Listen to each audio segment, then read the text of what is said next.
भारत में सहकारी bank cooperative bank in India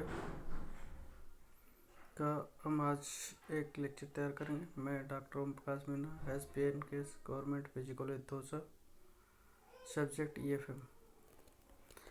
सहकारी शाखा व्यवस्था सहकारी बैंकिंग का आधार है। भारत में सहकारी बैंकिंग व्यवस्था भी बैंकिंग संचालन को कार्य संपन्न करती है। ये बैंक सहकारी अधिनियम के अंतर्गत स्थापित होते हैं। जो शाखा सहकारी बैंकों के माध्यम से प्रदान की जाती है उसे सहकारी शाखा कहते हैं। सहकारी बैंक का उद्भव मूल रूप से शाखा व्यवस्था के विस्तार हेतु ही हुआ है। सहकारी बैंक वे संस्थाएं होती हैं जो सामूहिक दायित्व व असीमित सदस्यता वाले व्यक्तियों का एक स्वैच्छिक संगठन है, जिनकी स्थापना लोकतंत्रीय आधार पर होती है, जो अपने सदस्यों की बचतें संग्रहित करते हैं तथा उन्हें ऋण प्रदान करते हैं। सहकारी बैंक की जन्मस्थली जर्मनी है। जर्मनी में ही सर्वप्रथम सहकारी बैंकों की स्थापना हुई। जर्मनी के पश्चात धीरे धीरे सहकारी बैंकों की व्यवस्था संपूर्ण विश्व में फैली। भारत में सहकारी शाखा व्यवस्था अथवा सहकारी बैंकिंग के माध्यम से ही सहकारी आंदोलन का सूत्रपात हुआ। सहकारी अधिनियम 1904 में केवल सहकारी शाखा समितियों की व्यवस्था थी, जो तात्कालिक सहकारी बैंक ही थे। देश में सहकारी आंदोलन की प्रगति के साथ साथ सहकारी बैंकों की संरचना में भी परिवर्तन हुआ।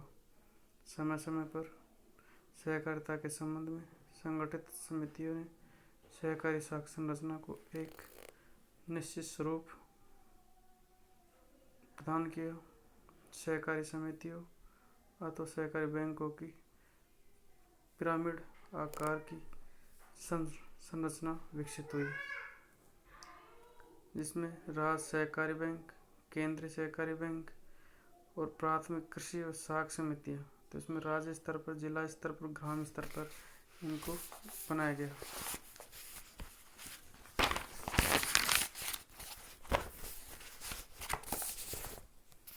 इस प्रकार सहकारी बैंक संरचना का स्तूपाकार है। इसमें राष्ट्रीय स्तर पर राष्ट्रीय कृषि एवं ग्रामीण विकास बैंक नाबार्ड कार्यरत हैं, जो सभी सहकारी बैंकों का पुनर्वित्त व नियमन करता है।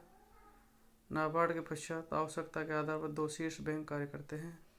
अल्पकालीन मध्यकालीन शाखा के लिए राज्य सहकारी बैंक अथवा शीर्ष बैंक, दीर्घकालीन शाखा के लिए राज्य भूमि विकास बैंक अथवा केंद्रीय भूमि विकास बैंक कार्यरत है। अल्पकालीन शाखा के हेतु जिला स्तर पर केंद्रीय सहकारी बैंक तथा ग्रामीण स्तर पर प्राथमिक सहकारी शाखा समितियां बैंकिंग संरचना का निर्माण करती है। धन्यवाद।